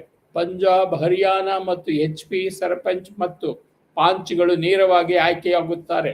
ಪಂಜಾಬ್ ಗ್ರಾಮ ಪಂಚಾಯತ್ ಕಾಯ್ದೆ 1952 ಮೂಲತಃ ಪಂಚರ ನಡುವೆ ಪರೋಕ್ಷವಾಗಿ ಸರಪಂಚರ ಚುನಾವಣೆಯನ್ನು ನಡೆಯಲು ಒದಗಿಸಿದೆ. ಈ ಚುನಾವಣಾ ವಿಧಾನ ಮುಂದುವರಿಯಿತು. 1960ರವರೆಗೆ ಗ್ರಾಮ ಸಭೆಯ ಸದಸ್ಯರಿಂದ ಚುನಾವಣೆ ನಡೆಸಲು ಅವಕಾಶ ಕಲ್ಪಿಸಲಾಯಿತು. ಅಂದಿನಿಂದ ಪಂಜಾಬ್ನಲ್ಲಿ ಸರ್ಪಂಚನ ಚುನಾವಣೆ ಅಂದರೆ ಅವರು ನೇರವಾಗಿ ಅಥವಾ ಪರೋಕ್ಷವಾಗಿ ಆಯ್ಕೆ ಆಗಬೇಕೇ ಎಂಬುದು ವಿವಾದದ ವಿಷಯವಾಗಿ ಉಳಿದಿದೆ. 1971ರಲ್ಲಿ ಪ್ರಕಾಶ್ ಸಿಂಗ್ ಬಾದಲ್ ಸಮಿತಿಯ ಶಿಫಾರಸಿನ ಮೇರೆಗೆ ರಾಜ್ಯವು ಸರ್ಪಂಚರ ಪರೋಕ್ಷ ಚುನಾವಣೆಗೆ ಬದಲಾಯಿತು. ಆದಾಗ್ಯೂ 1972ರಲ್ಲಿ ಸರ್ಕಾರವು ಮತ್ತೆ ಹಳೆಯ ವಿಧಾನದ ನೇರ ಚುನಾವಣೆಗೆ ಹಿಂದಿರುಗಿತು. ಹಿಮಾಲಯ ಪಂಚಾಯತ್ ರಾಜ್ ಕಾಯ್ದೆ 1994 ನೇರವಾಗಿ ಚುನಾಯಿತರಾದ ಪ್ರಧಾನನ್ನು ಒದಗಿಸುತ್ತದೆ. ಆದರೆ ಹರಿಯಾಣ ಕಾಯ್ದೆಯು ಪರೋಕ್ಷವಾಗಿ ಪುನಃ ಚುನಾಯಿತರಾದ ಉಪ ಸರ್ಪಂಚರಿಗೆ ಒದಗಿಸುತ್ತದೆ. ಸರ್ಪಂಚರ ಪಾತ್ರದ ಪ್ರಾಮುಖ್ಯತೆಯನ್ನು ಗಮನದಲ್ಲಿಟ್ಟುಕೊಂಡು ಅವರ ಆಯ್ಕೆಯ ಬಗ್ಗೆ ಅನೇಕ ರಾಜ್ಯಗಳಲ್ಲಿ ವಿವಾದಗಳು ಹುಟ್ಟಿಕೊಂಡವು. ಅದರಲ್ಲಿ ಆಂಧ್ರವು ಒಂದು. ವಿದ್ವಾಂಸರು ನಡೆಸಿದ ವಿವಿಧ ಅಧ್ಯಯನಗಳು ಮತ್ತು ಸರ್ಕಾರವು ನೇಮಿಸಿದ ಹಲವಾರು ಅಧ್ಯಯನ ತಂಡಗಳು ಎರಡೂ ವ್ಯವಸ್ಥೆಗಳನ್ನು ಪರಿಶೀಲಿಸಿದವು, ಆದರೆ ಅದನ್ನು ಮಾಡಲು ವಿಫಲವಾಗಿವೆ. ಪರಸ್ಪರ ಒಪ್ಪಿಗೆ ಪರಿಹಾರ ಹಾಗೆ ಪರಿಣಾಮವಾಗಿ ಗೊಂದಲವು ದೀರ್ಘಕಾಲದವರೆಗೆ ಹೆಚ್ಚು ಗೊಂದಲಮಯವಾಗಿ ನಿಂತಿತು. ಪಂಚಾಯತ್ ರಾಜ್ ಚುನಾವಣೆಯ ಸಮಿತಿಯು ಚುನಾವಣಾ ವಿಧಾನವನ್ನು ಅಧ್ಯಯನ ಮಾಡಿತು ಮತ್ತು ಎಲ್ಲರೂ ಸರ್ಪಂಚರನ್ನು ನೇರಕ್ಕೆ ಆಯ್ಕೆ ಮಾಡಲು ಶಿಫಾರಸು ಮಾಡಿದರು. ಗ್ರಾಮದ ಮತದಾರರು ಸಮಿತಿಯು ಮೊದಲ ಸ್ಥಾನದಲ್ಲಿ ನೇರ ಚುನಾವಣೆಯಲ್ಲಿ ನಿರ್ದಿಷ್ಟ ಗುಂಪುಗಳು ಮತ್ತು ಬಣಗಳಿಗಿಂತ ಮೇಲಕ್ಕೆ ಏರುವ ಮತ್ತು ಗ್ರಾಮವನ್ನು ಒಂದೇ ಘಟಕವಾಗಿ ನೋಡುವ ಎಲ್ಲ ಗ್ರಾಮದ ನಾಯಕನನ್ನು ಹಿಂದಿರುಗಿಸುವುದು ಸೂಕ್ತವಾಗಿದೆ ಎಂಬ ವಾದವನ್ನು ಮುಂದಿಟ್ಟಿತು. ಮತ್ತು ಎರಡನೆಯದಾಗಿ, ಇದು ಪದನಿಮಿತ್ತ ಸದಸ್ಯತ್ವದ ಮೂಲಕ ಪಂಚಾಯತ್ ಸಮಿತಿಯಲ್ಲಿ ಒಟ್ಟಾರೆಯಾಗಿ ಗ್ರಾಮದ ಸರಿಯಾದ ಪ್ರಾತಿನಿಧ್ಯವನ್ನು ಖಚಿತಪಡಿಸುತ್ತದೆ. ಅಂತೆಯೇ ಆಡಳಿತಾತ್ಮಕ ದಕ್ಷತೆ ಮತ್ತು ರಾಜಕೀಯ ಲಾಭದಾಯಕತೆಯ ಹಿತಾಸಕ್ತಿಗಳಲ್ಲಿ ಇದು ಹೆಚ್ಚು ಮಹತ್ವದ್ದಾಗಿದೆ ಎಂದು ಸೂಚಿಸಲಾಗಿದೆ. ಪ್ರತಿ ಗ್ರಾಮದ ಆಜ್ಞೆಯನ್ನು ಒಬ್ಬ ವ್ಯಕ್ತಿಗೆ ವಹಿಸಬೇಕು. ಅವರು ಎಲ್ಲರಿಗೂ ಸಮರ್ಥರಾಗಬೇಕು. ಗ್ರಾಮ ಸಮುದಾಯದ ಸೇವೆಯು ಉನ್ನತ ಆದರ್ಶಗಳಿಂದ ಪ್ರೇರಿಸಲ್ಪಡಬೇಕು. ಅದೇ ಸಮಯದಲ್ಲಿ ಅವರು ಹಳ್ಳಿಯ ಜನಸಂಖ್ಯೆಯ ವಿಶ್ವಾಸವನ್ನು ಆಜ್ಞಾಪಿಸಬೇಕು. ನೇರ ಚುನಾವಣೆ ಅಂತಹ ನಾಯಕನನ್ನು ನೀಡಬಲ್ಲದು. ಗ್ರಾಮದ ಅಭಿವೃದ್ಧಿಯ ಮುಖ್ಯ ಜವಾಬ್ದಾರಿಯನ್ನು ಹೊರುವ ಒಬ್ಬನಿಗೆ ನಿರ್ದಿಷ್ಟ ಅಧಿಕಾರ ಅವಧಿಯ ಬಗ್ಗೆಯೂ ಭರವಸೆ ನೀಡಬೇಕು ಮತ್ತು ರಾಜಕೀಯ ಬಹುಮತದ ಗಾಳಿಯ ಕರುಣೆಗೆ ಅವನನ್ನು ಬಿಡಬಾರದು ಎಂದು ವಾದಿಸಲಾಗಿದೆ. ಅಲ್ಪಸಂಖ್ಯಾತ ಪರೋಕ್ಷ ವಿಧಾನ ಮಾಡುವ ಸಾಧ್ಯತೆ ಇದೆ. ಅಂತೆಯೇ ಸಾದಿಕ್ ಅಲಿ ಸಮಿತಿಯು ಒಮ್ಮೆ ಇಡೀ ಗ್ರಾಮದಿಂದ ಚುನಾಯಿತರಾದರೆ ಮತ್ತು ಅವನು ಅಥವಾ ಅವಳು ಮುಂದುವರಿಯಬೇಕೆಂದು ಸಂಪೂರ್ಣವಾಗಿ ತಿಳಿದಿದ್ದರೆ ಕಚೇರಿ ಪೂರ್ಣ ಅವಧಿಗೆ ಒಬ್ಬ ಸರ್ಪಂಚ್ ತನ್ನ ಹೃದಯ ಮತ್ತು ಆತ್ಮವನ್ನು ತಾನು ಮುಖ್ಯಸ್ಥರಾಗಿರುವ ಸಂಸ್ಥೆಯ ಕೆಲಸಕ್ಕೆ ವಿನಿಯೋಗಿಸುತ್ತಾನೆ. ಅಷ್ಟೇ ಬಲವಾದ ವಾದಗಳನ್ನು ಪರೋಕ್ಷ ವ್ಯವಸ್ಥೆಯ ವಕೀಲರು ನೀಡಿದ್ದಾರೆ. ಸರ್ಪಂಚ್ನ ನೇರ ಚುನಾವಣೆಯು ಭಾಗವಹಿಸುವ ಪ್ರಜಾಪ್ರಭುತ್ವದ ಮೂಲಭೂತ ಪರಿಕಲ್ಪನೆಗೆ ವಿರುದ್ಧವಾಗಿದೆ ಎಂದು ಅವರು ಅಭಿಪ್ರಾಯಪಟ್ಟಿದ್ದಾರೆ. ಇದು ಸಕ್ರಿಯ ಮತ್ತು ಹಳ್ಳಿಯ ಜನಸಂಖ್ಯೆಯ ಇಡೀ ಸಮೂಹದ ಉತ್ಸಾಹದಿಂದ ಭಾಗವಹಿಸಿಕೆಯಾಗಿರುತ್ತದೆ. ಪರಿಣಾಮಕಾರಿ ಪ್ರಜಾಪ್ರಭುತ್ವಕ್ಕೆ ಅಗತ್ಯವಾದ ಪ್ರಮುಖ ಅಂಶವೆಂದರೆ ಅದು ಯಾರಿಂದಲೂ ಕೆಲವು ಪ್ರಭಾವಕ್ಕೆ ಒಳಗಾಗುವಂತೆ ರೂಪುಗೊಳ್ಳಬೇಕು ಎಂದು ಆಪಲ್ಬೈ ಗಮನಿಸಿದ್ದಾರೆ. ನೇರವಾಗಿ ಚುನಾಯಿತರಾದ ಸರ್ಪಂಚರು ಇಂಥದಕ್ಕೆ ವಿರೋಧಿ ಎಂಬುದು ಅನುಭವದಿಂದ ತಿಳಿಯುತ್ತದೆ. ಪ್ರಜಾಪ್ರಭುತ್ವದ ಪರಿಕಲ್ಪನೆ ಏಕೆಂದರೆ ಅವನು ಹಳ್ಳಿಯ ಸಂಪೂರ್ಣ ಅಧಿಕಾರವನ್ನು ಏಕಸ್ವಾಮ್ಯಗೊಳಿಸುವ ಪ್ರವೃತ್ತಿಯನ್ನು ಬೆಳೆಸಿಕೊಳ್ಳುತ್ತಾನೆ ಮತ್ತು ಉದ್ದೇಶಪೂರ್ವಕವಾಗಿ ತನ್ನ ಇತರ ಸಹೋದ್ಯೋಗಿಗಳನ್ನು ನಿರ್ಲಕ್ಷಿಸುತ್ತಾನೆ. ಇದರಿಂದಾಗಿ ಪಂಚಾಯತ್ತನ್ನು ಸಾಮೂಹಿಕ ಕಾರ್ಯಚಟುವಟಿಕೆಗೆ ಅಡ್ಡಿಯಾಗುತ್ತಾನೆ. ಪಂಚಾಯತ್ನ ಸಂಪೂರ್ಣ ಸದಸ್ಯತ್ವವನ್ನು ಜನರಿಂದ ನೇರವಾಗಿ ಆಯ್ಕೆ ಮಾಡಿದರೆ ಪ್ರತಿಯೊಬ್ಬ ಸದಸ್ಯರು ಇನ್ನೊಬ್ಬರ ಮೇಲೆ ತಮ್ಮ ಪಾರಮ್ಯವನ್ನು ಪ್ರತಿಪಾದಿಸುತ್ತಾರೆ ಮತ್ತು ಪಂಚಾಯತ್ನ ಸುಗಮ ಕಾರ್ಯನಿರ್ವಹಣೆಯನ್ನು ಕಷ್ಟಕರವಾಗಿಸುತ್ತದೆ ಎಂದು ಸಹ ಸೂಚಿಸಲಾಗಿದೆ. ಪಂಜಾಬ್ ಮತ್ತು ಹರಿಯಾಣಗಳೆರಡು ಗ್ರಾಮೀಣ ಜನತೆಯನ್ನು ಒಮ್ಮತದ ಮೂಲಕ ಚುನಾವಣೆ ತತ್ವವನ್ನು ಅಳವಡಿಸಿಕೊಳ್ಳಲು ಪ್ರೋತ್ಸಾಹಿಸುತ್ತಿವೆ. ಪಂಜಾಬ್ನಲ್ಲಿ ಪ್ರಾರಂಭವನ್ನು ಮಾಡಲಾದ 1976ರಲ್ಲಿ ಅಕಾಲಿ ಸರ್ಕಾರವು ಅಂತಹ ಹಳ್ಳಿಗಳಿಗೆ ಹಣದ ಅವಕಾಶವನ್ನು ನೀಡುವ ಮೂಲಕ ಪುರಸ್ಕರಿಸಲು ಈ ಯೋಜನೆಯನ್ನು ಪರಿಚಯಿಸಲಾಯಿತು. ಪ್ರತಿ ಗ್ರಾಮಕ್ಕೆ ಅಭಿವೃದ್ಧಿ ಅನುದಾನವಾಗಿ 5,000, ಇನ್ನು ಹರಿಜನ ಸರಪಂಚರನ್ನು ಆಯ್ಕೆ ಮಾಡದ ಪ್ರತಿ ಗ್ರಾಮಕ್ಕೆ 2,000. 1978ರಲ್ಲಿ ಒಟ್ಟು 10,611 ಪಂಚಾಯತ್ಗಳಲ್ಲಿ 4,129 ಪಂಚಾಯತ್ಗಳು ಅವಿರೋಧವಾಗಿ ಆಯ್ಕೆಯಾದವು. 1983ರ ಪಂಚಾಯತ್ ಚುನಾವಣೆಗಳಲ್ಲಿ 3,053 ಪಂಚಾಯತ್ ಆಯ್ಕೆಯಾದ ಪಂಚಾಯತ್ಗಳು, 10,955 ಪಂಚಾಯತ್ಗಳಲ್ಲಿ ಸರ್ವಾನುಮತದಿಂದ 53 ಸರಪಂಚರು ಅವಿರೋಧವಾಗಿ ಆಯ್ಕೆಯಾದರು. ಗ್ರಾಮ ರಾಜಕಾರಣದಿಂದ ಪಕ್ಷಗಳನ್ನು ಸಂಪೂರ್ಣವಾಗಿ ಹೊರಗಿಡಲು ಸಾಧ್ಯವಿಲ್ಲ ಅಥವಾ ಒಮ್ಮತದ ನಿಜವಾದ ಮನೋಭಾವವನ್ನು ಸೃಷ್ಟಿಸಲು ಸಾಧ್ಯವಿಲ್ಲ ಎಂದು ಅನುಭವ ತೋರಿಸುತ್ತದೆ. ಸಂತೋಷದ ಸಂಗತಿ ಎಂದರೆ ಈ ಪರಿಣಾಮ ಅರಿವು ಪ್ರಾರಂಭವಾಯಿತು ಮತ್ತು ಪಂಚಾಯತ್ ಆಗಿತ್ತು. ಚುನಾವಣೆಗಳು ತೀವ್ರವಾಗಿ ಸ್ಪರ್ಧಿಸಿದವು. ಇಂತಹ ಅರಿವನ್ನು ಅಶೋಕ ಮೆಹ್ತಾ ಸಮಿತಿಯು ಪಂಚಾಯತ್ ರಾಜ್ ಸಂಸ್ಥೆಗಳ ವರದಿಯಲ್ಲಿ ಚೆನ್ನಾಗಿ ವ್ಯಕ್ತಪಡಿಸಿದೆ. ಸಮಿತಿಯು ಪಂಚಾಯತ್ ರಾಜ್ ಚುನಾವಣಾ ರಾಜಕೀಯ ಪಕ್ಷಗಳ ಬಾಹ್ಯಭಾಗಿಸುವಿಕೆ ಅಭಿವೃದ್ಧಿ ಕಾರ್ಯಕ್ರಮದ ಕಡೆಗೆ ಸ್ಪಷ್ಟವಾದ ದೃಷ್ಟಿಕೋನವನ್ನು ಖಚಿತಪಡಿಸುತ್ತದೆ ಎಂದು ಅಭಿಪ್ರಾಯಪಟ್ಟಿದೆ ಮತ್ತು ಉನ್ನತ ಮಟ್ಟದ ರಾಜಕೀಯ ಪ್ರಕ್ರಿಯೆಯೊಂದಿಗೆ ಆರೋಗ್ಯಕರ ಸಂಪರ್ಕವನ್ನು ಸುಗಮಗೊಳಿಸುತ್ತದೆ ಎಂದು ಹೇಳಲಾಗಿದೆ. ನೇರ ಚುನಾವಣೆಗಳು ಮತ್ತು ಕಾರ್ಯಕ್ರಮ ಆಧಾರಿತ ಸ್ಪರ್ಧೆಗಳು ರಾಜಕೀಯ ವ್ಯವಸ್ಥೆಯು ನೀಡುವ ಅವಕಾಶಗಳನ್ನು ಬಳಸಿಕೊಳ್ಳಲು ದುರ್ಬಲ ವರ್ಗಗಳಿಗೆ ಹೆಚ್ಚಿನ ಅವಕಾಶವನ್ನು ನೀಡುತ್ತದೆ. ರಿಸರ್ವೇಷನ್ ಆಫ್ ಸೀಟ್ಸ್ 4.4 ಸೀಟುಗಳ ಕಾಯ್ದಿರಿಸುವಿಕೆ. ಸಂವಿಧಾನ ತಿದ್ದುಪಡಿ ಕಾಯ್ದೆ 1992ರಲ್ಲಿ ಒದಗಿಸಿದಂತೆ ಪಂಚಾಯಿತಿ ಪ್ರದೇಶದಲ್ಲಿನ ಅವರ ಜನಸಂಖ್ಯೆಗೆ ಅನುಗುಣವಾಗಿ ಪ್ರತಿ ಪಂಚಾಯತ್ನಲ್ಲಿ ಪರಿಶಿಷ್ಟ ಜಾತಿ ಮತ್ತು ಪರಿಶಿಷ್ಟ ಪಂಗಡಗಳಿಗೆ ಸ್ಥಾನಗಳನ್ನು ಮೀಸಲಿಡಲಾಯಿತು ಮತ್ತು ಈ ಮೀಸಲು ಸ್ಥಾನಗಳಲ್ಲಿ 1/3 SC/ST ಮಹಿಳೆಯರಿಗೆ ಮೀಸಲಾಗಿದೆ. ಒಟ್ಟು ಸ್ಥಾನಗಳಲ್ಲಿ ಕನಿಷ್ಠ 1/3 ಸ್ಥಾನವನ್ನು ಮಹಿಳೆಯರಿಗೆ ಮೀಸಲಿಡಬೇಕು. ಇದರಲ್ಲಿ SC/ST ಮಹಿಳೆಯರು ಸೇರಿದ್ದಾರೆ. ಕಾಯ್ದೆ ಪ್ರಕಾರ ಹಿಂದುಳಿದ ವರ್ಗಗಳಿಗೆ ಮತ್ತಷ್ಟು ಮೀಸಲಾತಿ ಕಲ್ಪಿಸಬಹುದು. ಈ ಹಿನ್ನೆಲೆಯಲ್ಲಿ ಬಹುತೇಕ ಎಲ್ಲ ರಾಜ್ಯ ಸರ್ಕಾರಗಳು ಮೀಸಲಾತಿಗೆ ಅವಕಾಶ ಕಲ್ಪಿಸಿವೆ. ಪಂಜಾಬ್ ಪಂಚಾಯತ್ ರಾಜ್ ಕಾಯ್ದೆ 1994 ಮತ್ತು ಹರಿಯಾಣದಲ್ಲಿ ಇದೇ ರೀತಿಯ ಕಾಯ್ದೆಗಳು ಮತ್ತು ಹಿಮಾಚಲ್ ಪ್ರದೇಶ್ ಮೀಸಲಾತಿಗಾಗಿ ಇದೇ ರೀತಿಯ ನಿಬಂಧನೆಗಳನ್ನು ಈ ಕೆಳಗಿನ ರೀತಿಯಲ್ಲಿ ಸೇರಿಸಿವೆ. SC/STಯ ಕನಿಷ್ಠ 1/3 ಸೀಟುಗಳು, ಮಹಿಳೆಯರಿಗೆ ಕನಿಷ್ಠ 1/3 ಸೀಟುಗಳು, SC/ST ಮಹಿಳೆಯರು ಸೇರಿದಂತೆ BCಗಳಿಗೆ 1 ಸ್ಥಾನ. ಇದಕ್ಕೂ ಮೊದಲು SC/ST ಮತ್ತು ಮಹಿಳೆಯರ ಸದಸ್ಯರ ಸಹ ಆಪ್ಷನ್ ವ್ಯವಸ್ಥೆ ಇತ್ತು. ಇದು ವಿವಿಧ ಸಮಿತಿಗಳು ಅಧ್ಯಯನ ತಂಡಗಳು ಮಾಡಿದ ಶಿಫಾರಸುಗಳ ಆಧಾರದ ಮೇಲೆ ಕಾರ್ಯನಿರ್ವಹಿಸುತ್ತಿದ್ದರು. ಹಲವಾರು ಕ್ಷೇತ್ರಗಳಲ್ಲಿ ಇದು ಸರಿಯಾಗಿ ಕಾರ್ಯನಿರ್ವಹಿಸುತ್ತಿಲ್ಲ. ಸಹಕಾರವು ಪ್ರಜಾಸತ್ತಾತ್ಮಕ ಪ್ರತಿಕ್ರಿಯೆಯ ದುರ್ಬಲಗೊಳಿಸುವಿಕೆ ಎಂದು ಕೆಲವು ಭಾಗಗಳಲ್ಲಿ ಸೂಚಿಸಲಾಗಿದೆ. ಭಟ್ನಾಗರ್ ಅವರು ಕಾಂಗ್ರಾದಲ್ಲಿ ಪಂಚಾಯತ್ ರಾಜ್ ಕುರಿತು ನಡೆಸಿದ ಅಧ್ಯಯನವು ಸಹ ಆಯ್ಕೆಯು ಪರಿಶಿಷ್ಟ ಜಾತಿಗಳು ಮತ್ತು ಮಹಿಳೆಯರ ಉಪಕ್ರಮದ ಅರ್ಥವನ್ನು ನಾಶಪಡಿಸಿದೆ ಎಂದು ಸ್ಪಷ್ಟವಾಗಿ ಸೂಚಿಸುತ್ತದೆ ಎಂದು ಹೇಳಿದ್ದಾರೆ. ವಾಸ್ತವವಾಗಿ ಈ ದುರ್ಬಲ ವಿಭಾಗದ ಹೆಚ್ಚಿನ ಸದಸ್ಯರು ಸಹಕಾರದ ಮೂಲಕ ಆಡಳಿತ ಮಂಡಳಿಗಳಿಗೆ ಪ್ರವೇಶಿಸಬಹುದು ಎಂದು ನಂಬಿದ್ದರು.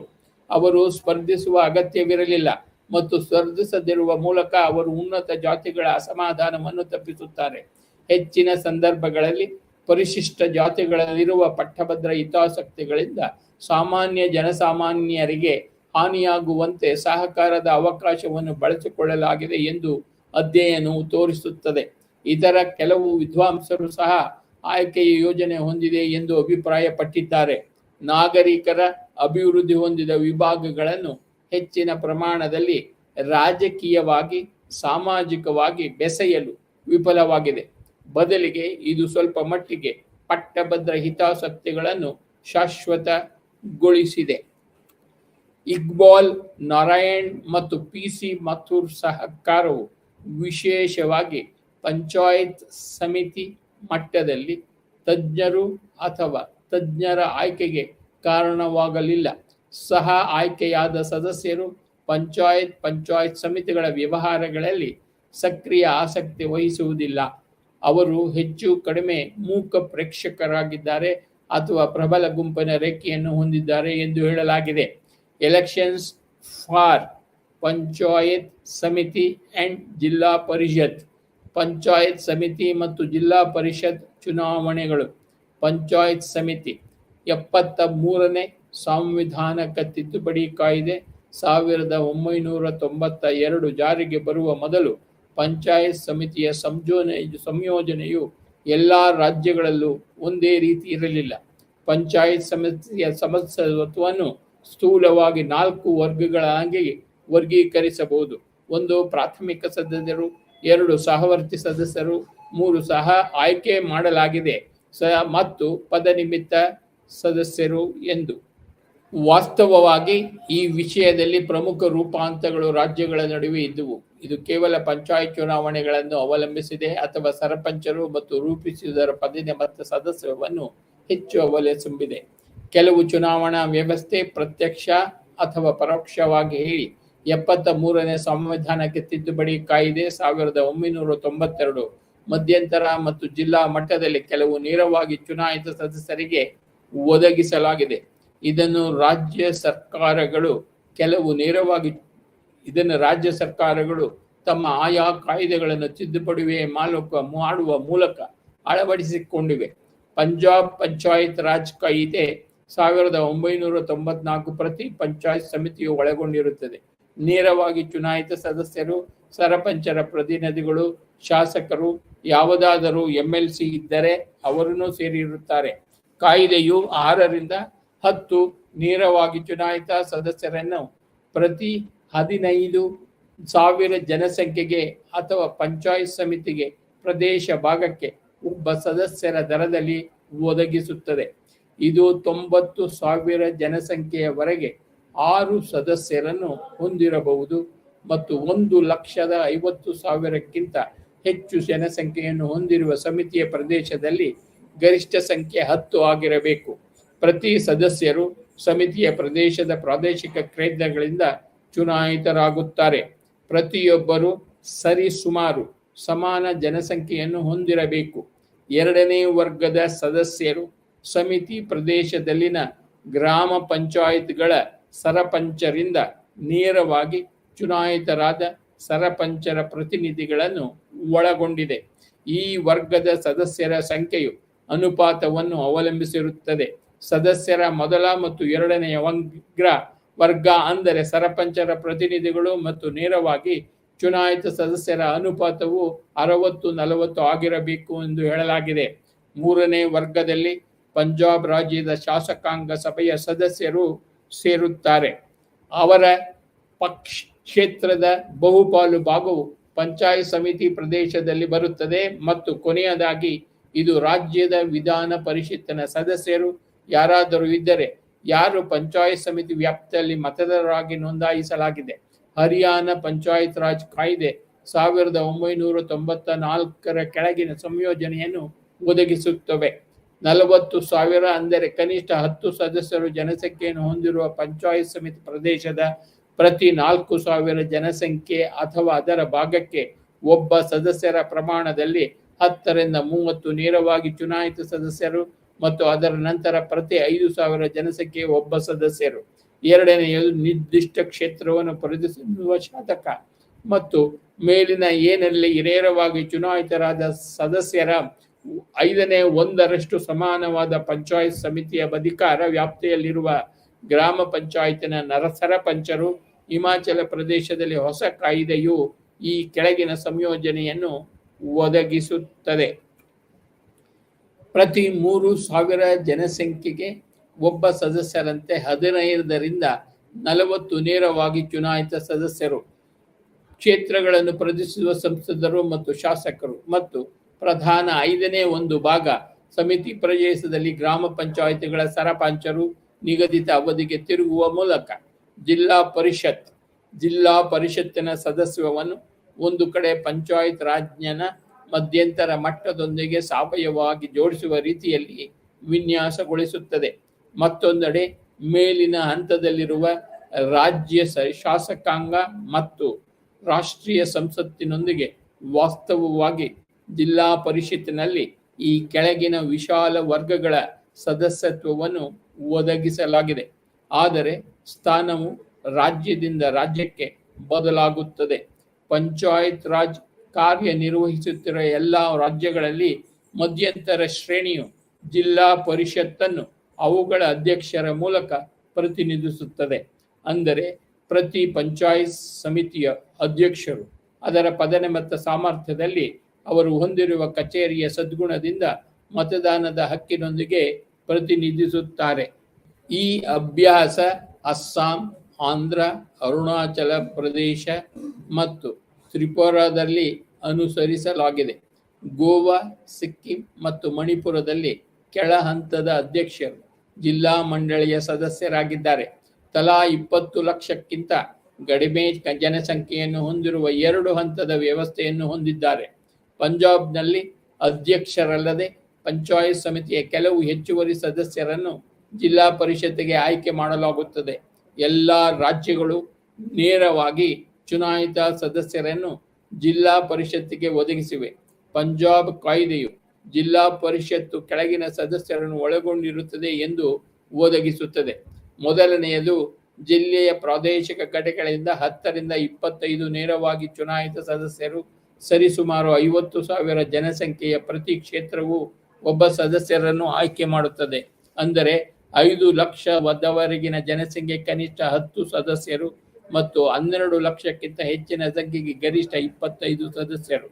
ಎರಡನೇದು, ಪಂಚಾಯತ್ ಸಮಿತಿಗಳ ಎಲ್ಲ ಅಧ್ಯಕ್ಷರು, ಲೋಕಸಭೆಯ ಸದಸ್ಯರು ಮತ್ತು ಜಿಲ್ಲೆಯ ಒಂದು ಭಾಗ ಅಥವಾ ಸಂಪೂರ್ಣ ಪ್ರತಿನಿಧಿಸುವ ಶಾಸಕರು ಮತ್ತು ರಾಜ್ಯಸಭೆಯ ಸದಸ್ಯರು ಮತ್ತು ರಾಜ್ಯ ವಿಧಾನ ಪರಿಷತ್ತಿನ ಸದಸ್ಯರು ಯಾವುದಾದರೂ ಇದ್ದರೆ ಜಿಲ್ಲೆಯೊಳಗೆ ಮತದಾರರಾಗಿ ನೋಂದಾಯಿಸಲ್ಪಟ್ಟವರು. ಎಲ್ಲ ಸದಸ್ಯರು ಸಭೆಗಳಲ್ಲಿ ಮತ ಚಲಾಯಿಸುವ ಹಕ್ಕನ್ನು ಹೊಂದಿರುತ್ತಾರೆ. ಅಧ್ಯಕ್ಷ ಮತ್ತು ಉಪಾಧ್ಯಕ್ಷ ಆಯ್ಕೆಯನ್ನು ಹೊರತುಪಡಿಸಿ ಮೇಲಿನ ಎ ಮತ್ತು ಬಿ ಮಾತ್ರ ಈ ಹಕ್ಕನ್ನು ಹೊಂದಿರುತ್ತಾರೆ. ಹರಿಯಾಣದಲ್ಲಿ 40,000 ಜನಸಂಖ್ಯೆಯ ವಾರ್ಡ್ಗಳಿಗೆ ಒಬ್ಬ ಸದಸ್ಯರ ದರದಲ್ಲಿ ನೇರವಾಗಿ ಚುನಾಯಿತ ಸದಸ್ಯರ ಸಂಖ್ಯೆ 10 ರಿಂದ 30 ಆಗಿದೆ. 1994ರ ಹಿಮಾಚಲ ಪ್ರದೇಶ ಕಾಯ್ದೆಯು ಒಬ್ಬರ ದರದಲ್ಲಿ ನೇರವಾಗಿ ಚುನಾಯಿತ ಸದಸ್ಯರನ್ನು ಒದಗಿಸುತ್ತದೆ. ಪ್ರತಿ 20,000 ಜನಸಂಖ್ಯೆಯೇ ಸದಸ್ಯ ಕನಿಷ್ಠ 10 ಸದಸ್ಯರಿಗೆ ಒಳಪಟ್ಟಿರುತ್ತದೆ. ಈ 2 ರಾಜ್ಯಗಳಲ್ಲಿ ಇತರ ವರ್ಗದ ಸದಸ್ಯರನ್ನು ಹೋಲುತ್ತವೆ. ಪಂಜಾಬ್, ಹರಿಯಾಣದಲ್ಲಿ ಹೊರತುಪಡಿಸಿ ಶಾಸಕರು ಸಂಬಂಧ ಹೊಂದಿಲ್ಲ. ರಿಸರ್ವೇಷನ್ ಆಫ್ ಸೀಟ್ಸ್, ಸೀಟುಗಳ ಮೀಸಲಾತಿ. ಸಹ ಆಯ್ಕೆಯ ಸ್ಥಳದಲ್ಲಿ ಸಾಂವಿಧಾನಿಕ ತಿದ್ದುಪಡಿಗಳ ನಂತರದ ಶಾಸನಗಳು ಇತರ 2 ಹಂತಗಳ ಮಾದರಿಯಲ್ಲಿ ಸ್ಥಾನಗಳ ಮೀಸಲಾತಿ ವ್ಯವಸ್ಥೆಯನ್ನು ಒದಗಿಸುತ್ತದೆ. ಪಂಚಾಯತ್ ಸಮಿತಿಯಂತೆ ಎಸ್ಸಿಗಳಿಗೆ ಮೀಸಲಾದ ಸ್ಥಾನಗಳ ಸಂಖ್ಯೆಯು ಆ ಪ್ರದೇಶದಲ್ಲಿನ ಎಸ್ಸಿ ಜನಸಂಖ್ಯೆಯ ಶೇಕಡಾವಾರು ಪ್ರಮಾಣಕ್ಕೆ ಸಮಾನವಾಗಿರುತ್ತದೆ. ಈ ಮೀಸಲು ಸ್ಥಾನಗಳಲ್ಲಿ 1/3 ಭಾಗವು ಪಂಚಾಯತ್ ಚುನಾವಣೆಗಳ ಎಸ್ಸಿ ಮಹಿಳೆಯರಿಗೆ, ಜಿಲ್ಲೆಯ ಜನಸಂಖ್ಯೆಯ ಶೇಕಡಾ 20ಕ್ಕಿಂತ ಕಡಿಮೆಯಿಲ್ಲದಿದ್ದಲ್ಲಿ ಹಿಂದುಳಿದ ವರ್ಗಗಳ 1 ಸ್ಥಾನ ಬಿಸಿಗಳಿಗೆ ಇರಬೇಕಾಗುತ್ತದೆ. ಎಲ್ಲ ಸ್ಥಾನಗಳಲ್ಲಿ ಎಸ್ಸಿ ಮಹಿಳೆಯರನ್ನು ಒಳಗೊಂಡಂತೆ ಕನಿಷ್ಠ 1/3 ಭಾಗವು ಮಹಿಳೆಯರಿಗೆ ಇರಬೇಕಾಗುತ್ತದೆ. Rule of state election commission, ರಾಜ್ಯ ಚುನಾವಣಾ ಆಯೋಗದ ಪಾತ್ರ. ಪಂಚಾಯತ್ ರಾಜ್ ಸಂಸ್ಥೆಗಳು ಸೇರಿದಂತೆ ಸ್ಥಳೀಯ ಸಂಸ್ಥೆಗಳಿಗೆ ಚುನಾವಣೆ ನಡೆಸಲು ಮುಕ್ತ ಮತ್ತು ನ್ಯಾಯಸಮ್ಮತ ಚುನಾವಣೆಗಳನ್ನು ಖಚಿತಪಡಿಸಿಕೊಳ್ಳಲು ಪ್ರತಿ ರಾಜ್ಯದಲ್ಲಿ ರಾಜ್ಯ ಚುನಾವಣಾ ಆಯೋಗವನ್ನು ರಚಿಸಲಾಗಿದೆ. ಈ ಉದ್ದೇಶಕ್ಕಾಗಿ ಆಯೋಗವು ಹೆಚ್ಚಿನ ಸಂಖ್ಯೆಯ ಕಾರ್ಯಗಳನ್ನು ಮತ್ತು ಸಂಬಂಧಿತ ರೀತಿಯಲ್ಲಿ ಸಿದ್ಧಪಡಿಸಲಾಗಿದೆ ಮತ್ತು ಕಾಯ್ದೆಯ ಅಡಿಯಲ್ಲಿ ಮಾಡಲಾದ ನಿಯಮಗಳಿಗೆ ಅನುಸಾರವಾಗಿ ಜಾರಿಗೆ ಬರುತ್ತದೆ. ಪ್ರತಿ ಕ್ಷೇತ್ರದ ಮತದಾರರ ಪಟ್ಟಿಯನ್ನು ಪರಿಷ್ಕರಿಸಲಾಗಿದೆ.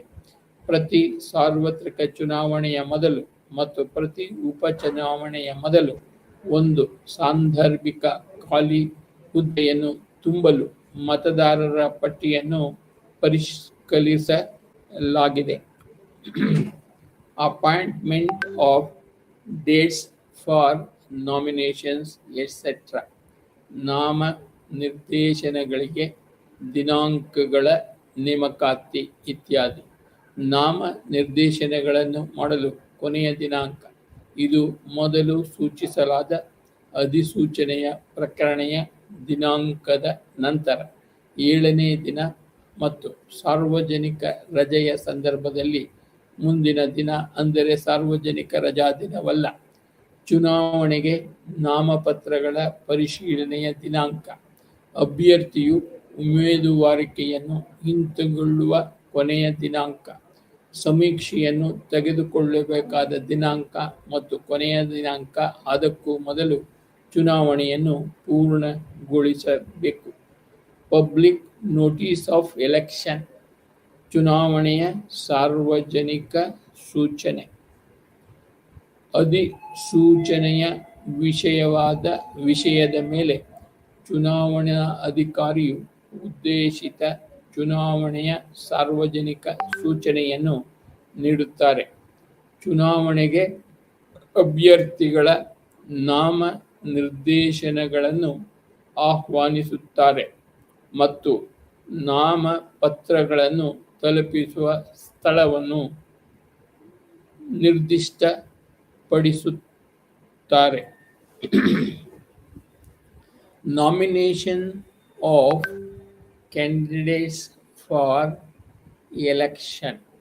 ಚುನಾವಣೆಗೆ ಅಭ್ಯರ್ಥಿಗಳ ನಾಮ ನಿರ್ದೇಶನ. ಯಾವುದೇ ನಾಗರಿಕನು ಅರ್ಹನಾಗಿದ್ದರೆ ಸ್ಥಾನವನ್ನು ತುಂಬಲು ಚುನಾವಣೆಗೆ ಅಭ್ಯರ್ಥಿಯಾಗಿ ನಾಮ ನಿರ್ದೇಶನ ಮಾಡಬಹುದಾಗಿದೆ. Publication of list of contesting candidates. ಸ್ಪರ್ಧಾಕಾಂಕ್ಷಿಗಳ ಪಟ್ಟಿಯ ಪ್ರಕಟಣೆ. ಉಮೇದುವಾರಿಕೆಯನ್ನು ಹಿಂತೆಗೆದುಕೊಳ್ಳುವ ಅವಧಿ ಮುಗಿದ ನಂತರ ಚುನಾವಣಾ ಅಧಿಕಾರಿಯು ಸ್ಪರ್ಧಿಸುವ ಅಭ್ಯರ್ಥಿಗಳ ಪಟ್ಟಿಯನ್ನು ಮಾನ್ಯವಾಗಿ ನಾಮ ನಿರ್ದೇಶಿತ ಅಭ್ಯರ್ಥಿಗಳ ಪಟ್ಟಿಯನ್ನು ಸಿದ್ಧಪಡಿಸುತ್ತಾರೆ ಮತ್ತು ಪ್ರಕಟಿಸುತ್ತಾರೆ ಮತ್ತು ನಿಗದಿತ ಅವಧಿಯೊಳಗೆ ಅವರ ಉಮೇದುವಾರಿಕೆಗಳನ್ನು ಹಿಂಪಡೆಯುವುದಿಲ್ಲ. ಪಟ್ಟಿಯು ವರ್ಣಮಾಲೆಯ ಕ್ರಮದಲ್ಲಿ ಹೆಸರುಗಳನ್ನು ಮತ್ತು ಇತರ ವಿವರಗಳೊಂದಿಗೆ ನಾಮಪತ್ರದಲ್ಲಿ ನೀಡಿರುವಂತೆ ಸ್ಪರ್ಧಿಸುವ ಅಭ್ಯರ್ಥಿಗಳ ವಿಳಾಸವನ್ನು ಒಳಗೊಂಡಿದೆ. Fixing time for poll. ಮತದಾನಕ್ಕೆ ಸಮಯವನ್ನು ನಿಗದಿಪಡಿಸುವುದು. ಸ್ಟೇಟ್ ಎಲೆಕ್ಷನ್ ಸಮೀಕ್ಷೆಯನ್ನು ನಡೆಸುವ ಸಮಯವನ್ನು ನಿಗದಿಪಡಿಸುತ್ತದೆ ಮತ್ತು ನಿಗದಿತ ಸಮಯವನ್ನು ಪ್ರಕಟಿಸಲಾಗುತ್ತದೆ. ಚುನಾವಣೆಯಲ್ಲಿ ಮತದಾನಕ್ಕೆ ನಿಗದಿಪಡಿಸಿದ ಅವಧಿಯು ದಿನಕ್ಕೆ 8 ಗಂಟೆಗಳಿಗಿಂತ ಕಡಿಮೆ ಇರುವಂತಿಲ್ಲ. Adjournment of pole in emergencies. ತುರ್ತು ಸಂದರ್ಭಗಳಲ್ಲಿ ಮತದಾನವನ್ನು ಮುಂದೂಡುವುದು. ಯಾವುದೇ ಮತಗಟ್ಟೆಯಲ್ಲಿನ ಪ್ರಕ್ರಿಯೆಗಳಿಗೆ ಅಡ್ಡಿಯುಂಟಾದರೆ ಅಥವಾ ಅಡಚಣೆ ಉಂಟಾದರೆ ಸಭಾಧ್ಯಕ್ಷರು ತಮ್ಮ ಅಧಿಕಾರ ವ್ಯಾಪ್ತಿಯಲ್ಲಿ ಮತದಾನವನ್ನು ಮುಂದೂಡುವುದನ್ನು ಪ್ರಕಟಿಸಬಹುದು. 8. Counting of votes. ಮತಗಳ ಎಣಿಕೆ. ಪಂಚಾಯತ್ ಅಥವಾ ಪುರಸಭೆಯ ಪ್ರತಿ ಚುನಾವಣೆಯ ನಂತರ ಚುನಾವಣಾ ಅಧಿಕಾರಿಯ ಮೇಲ್ವಿಚಾರಣೆ ಮತ್ತು ನಿರ್ದೇಶನದ ಅಡಿಯಲ್ಲಿ ಮತಗಳನ್ನು ಎಣಿಸಲಾಗುತ್ತದೆ. ಯಾವುದೇ ಚುನಾವಣಾ ವಿವಾದದ ಸಂದರ್ಭದಲ್ಲಿ ತ್ವರಿತ ಪರಿಹಾರವನ್ನು ಒದಗಿಸುವ ಚುನಾವಣಾ ನ್ಯಾಯ ಮಂಡಳಿಗೆ ಒಂದು ನಿಬಂಧನೆಯೂ ಇದೆ. ಯಾವುದೇ ಚುನಾವಣೆಯಲ್ಲಿ ಹಲವಾರು ಸಮಸ್ಯೆಗಳು ಸಾಮಾನ್ಯವಾಗಿ ವರದಿಯಾಗುತ್ತವೆ. ಅವುಗಳು ಕಳಪೆ ಆಡಳಿತಾತ್ಮಕ ವ್ಯವಸ್ಥೆಗಳು, ಜನರಲ್ಲಿ ಅರಿವಿನ ಕೊರತೆ ಅಥವಾ ಕೆಲವು ಭ್ರಷ್ಟ ಆಚರಣೆಗಳಿಂದ ಇರಬಹುದು. ಸಾಮಾನ್ಯವಾಗಿ ವರದಿ ಮಾಡಲಾದ ಕೆಲವು ಭ್ರಷ್ಟ ಆಚರಣೆಗಳು ವಿವಿಧ ವಿಧಾನಗಳ ಮೂಲಕ ಮತದಾರರ ಮೇಲೆ ಪ್ರಭಾವ ಬೀರುವುದು. ಬೂತ್ ವಶಪಡಿಸಿಕೊಳ್ಳುವುದು, ಲಂಚ,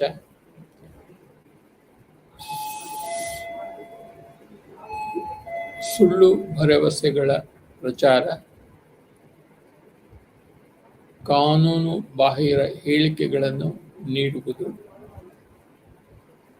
ದ್ವೇಷ ಅಥವಾ ದ್ವೇಷದ ಭಾವನೆಗಳನ್ನು ಸೃಷ್ಟಿಸುವುದು,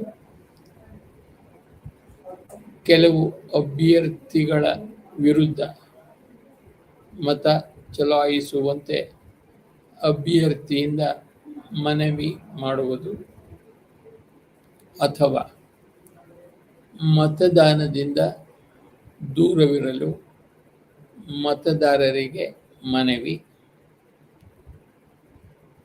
ಸುಳ್ಳು ಹೇಳಿಕೆಗಳ ರಕ್ಷಣೆಗಾಗಿ ಅಭ್ಯರ್ಥಿ ಅಥವಾ ಇತರ ಅಭ್ಯರ್ಥಿಗಳ ವಿರುದ್ಧ ಚುನಾವಣಾ ಭವಿಷ್ಯವನ್ನು ಹೆಚ್ಚಿಸುವುದು, ಮತದಾರರಿಗೆ ಉಚಿತ ರವಾನೆಯನ್ನು ಒದಗಿಸಲು ಅಭ್ಯರ್ಥಿ ಅಥವಾ ಅವನ ಏಜೆಂಟ್ ವಾಹನಗಳನ್ನು ಬಾಡಿಗೆಗೆ ಪಡೆಯುವುದು ಅಥವಾ ಖರೀದಿಸುವುದು ಇತ್ಯಾದಿ. ಚುನಾವಣಾ ಆಯೋಗಗಳು ಮತ್ತು ಸಂಬಂಧಪಟ್ಟ ಚುನಾವಣಾ ಅಧಿಕಾರಿಗಳು ಇಂತಹ ಭ್ರಷ್ಟ ಚಟುವಟಿಕೆಗಳನ್ನು ಮುಕ್ತ ಮತ್ತು ನ್ಯಾಯಸಮ್ಮತ ಚುನಾವಣೆ ನಡೆಸಲು ಕ್ರಮಬದ್ಧವಾಗಿ ಪರಿಶೀಲಿಸುವ ಕರ್ತವ್ಯವನ್ನು ಹೊಂದಿರುತ್ತಾರೆ. 4.7 ಅಂದರೆ ಸಾರಾಂಶ. ನಮ್ಮ ಸಂವಿಧಾನದ ಸ್ಥಾಪಕ ಪಿತಾಮಹರು ಪ್ರಾತಿನಿಧಿಕ ಮತ್ತು ಭಾಗವಹಿಸುವ ಪ್ರಜಾಪ್ರಭುತ್ವದ ಸ್ಥಾಪನೆಯನ್ನು ಖಾತರಿಪಡಿಸಿದರು. ಅದೇ ಸಮಯದಲ್ಲಿ ಸಾರ್ವತ್ರಿಕ ವಯಸ್ಕರ ರಚನೆ, ಮತದಾನದ ಮೂಲಕ ಫ್ರಾಂಚೈಸ್, ಇದು ಅನುಚ್ಛೇದ 243ಕೆ ಮತ್ತು 243ಕೆ2 ಅಂದರೆ ಸ್ಥಳೀಯ ಸಂಸ್ಥೆಗಳಿಗೆ, ಪಂಚಾಯತ್ಗಳು ಮತ್ತು ಮುನಿಸಿಪಾಲಿಟಿಗಳು ಚುನಾವಣೆಯ ಪ್ರಾರಂಭದಿಂದ ಮತ್ತಷ್ಟು ಬಲಗೊಂಡಿತು. ಇದು ಪುರಾತನ ಮತ್ತು ಮಧ್ಯಕಾಲೀನ ಅವಧಿಯಲ್ಲಿನ ಚುನಾವಣೆ ವ್ಯವಸ್ಥೆಯ ಅನುಪಸ್ಥಿತಿಗೆ ತೀವ್ರ ವ್ಯತಿರಿಕ್ತವಾಗಿದೆ. ಇದರಲ್ಲಿ ನಿರ್ಧಾರ ತೆಗೆದುಕೊಳ್ಳುವ ವ್ಯವಸ್ಥೆಯು ಪ್ರಬಲ ವಿಭಾಗಗಳು ಅಥವಾ ಆಯ್ದ ಕೆಲವರ ಕೈಯಲ್ಲಿತ್ತು. 1990ರ ಸಾಂವಿಧಾನಿಕ ತಿದ್ದುಪಡಿಗಳೊಂದಿಗೆ ಸ್ಥಳೀಯ ಸರ್ಕಾರಕ್ಕೆ ಸಕಾಲಿಕ ಚುನಾವಣೆಗಳನ್ನು ನಡೆಸುವುದು ಸೇರಿದಂತೆ ಹಲವಾರು ಸುಧಾರಣೆಗಳನ್ನು ಮಾಡಲಾಗಿದೆ. ನಿಯಮಿತವಾಗಿ ಮತ್ತು ಮುಕ್ತ ಮತ್ತು ನ್ಯಾಯಸಮ್ಮತ ಚುನಾವಣೆಗಳನ್ನು ಖಚಿತಪಡಿಸುವುದು. ಈ ಉದ್ದೇಶಕ್ಕಾಗಿ ರಾಜ್ಯ ಚುನಾವಣಾ ಆಯೋಗಗಳನ್ನು ರಾಜ್ಯ ಸರ್ಕಾರಗಳು ಸ್ಥಾಪಿಸಿದ್ದು, ಅವು ಪಂಚಾಯತ್ ಮತ್ತು ಪುರಸಭೆಗಳಿಗೆ ಸಂಪೂರ್ಣ ಚುನಾವಣಾ ಪ್ರಕ್ರಿಯೆಯನ್ನು ಮೇಲ್ವಿಚಾರಣೆ ಮತ್ತು ನಿಯಂತ್ರಿಸುವ ಜವಾಬ್ದಾರಿಯನ್ನು ಹೊಂದಿವೆ. ನಡವಳಿಕೆಯಲ್ಲಿ ಹಿಂದಿನ ಸಾಮಾನ್ಯ ವಿಳಂಬಗಳು, ಹೊಸ ಸಂವಿಧಾನಕ ನಿಬಂಧನೆಗಳು ಮತ್ತು ರಾಜ್ಯ ಚುನಾವಣಾ ಆಯೋಗಗಳ ನಿಯಂತ್ರಣದಿಂದಾಗಿ ಚುನಾವಣೆಗಳು ಈಗ ಅಪರೂಪವಾಗಿವೆ. ಪ್ರಸ್ತುತ ಬಹುತೇಕ ಎಲ್ಲ ರಾಜ್ಯಗಳಲ್ಲಿ ಪಂಚಾಯತ್ ರಾಜ್ ಇನ್ಸ್ಟಿಟ್ಯೂಷನ್ಗಳ ಎಲ್ಲ ಘಟಕಗಳು ಸೇರಿದಂತೆ ಸ್ಥಳೀಯ ಸಂಸ್ಥೆಗಳಿಗೆ ನೇರ ಚುನಾವಣೆಯ ವ್ಯವಸ್ಥೆ ಇದೆ. ಆದರೆ ಪಂಚಾಯತ್ ಸಮಿತಿಗಳು ಮತ್ತು ಜಿಲ್ಲಾ ಪರಿಷತ್ಗಳಿಗೆ ನೇರವಾಗಿ ಚುನಾಯಿತ ಸದಸ್ಯರು ಮತ್ತು ಇತರ ಸದಸ್ಯರ ಸಂಯೋಜನೆ ಇದೆ. ಭಾರತದಲ್ಲಿ ಚುನಾವಣೆ ನಡೆಸುವುದು ಎಂದಿಗೂ ಸುಲಭದ ಕೆಲಸವಾಗಿರಲಿಲ್ಲ. ಹಲವಾರು ಸಾಮಾನ್ಯ ಸಮಸ್ಯೆಗಳಿವೆ ಮತ್ತು ಸ್ಥಳೀಯ ಚುನಾವಣೆಗಳಲ್ಲಿನ ಭ್ರಷ್ಟ ಆಚರಣೆಗಳು ಮತ್ತು ಸೆಕೆ ಮತ್ತು ಚುನಾವಣಾ ಆಯೋಗದ ಕಚೇರಿಯನ್ನು ತಪ್ಪಿಸಲು ಮತ್ತು ಮೇಲ್ವಿಚಾರಣೆ ಮಾಡಲು ಅಂತಹ ಅಪರಾಧಗಳಿಗೆ ತಡೆಗಟ್ಟುವ ಕ್ರಮಗಳನ್ನು ಹೊಂದಿದೆ. ಇದರೊಂದಿಗೆ ನಾವು BPAC 112 ಗ್ರಾಮೀಣ ಸ್ಥಳೀಯ ಆಡಳಿತ ಬ್ಲಾಕ್ 2 ಘಟಕ 4 ಪಂಚಾಯತ್ ಚುನಾವಣೆಗಳು ಪಾಠವನ್ನು ಮುಗಿಸಿದ್ದೇವೆ. ಎಲ್ಲರಿಗೂ ನಮಸ್ತೆ.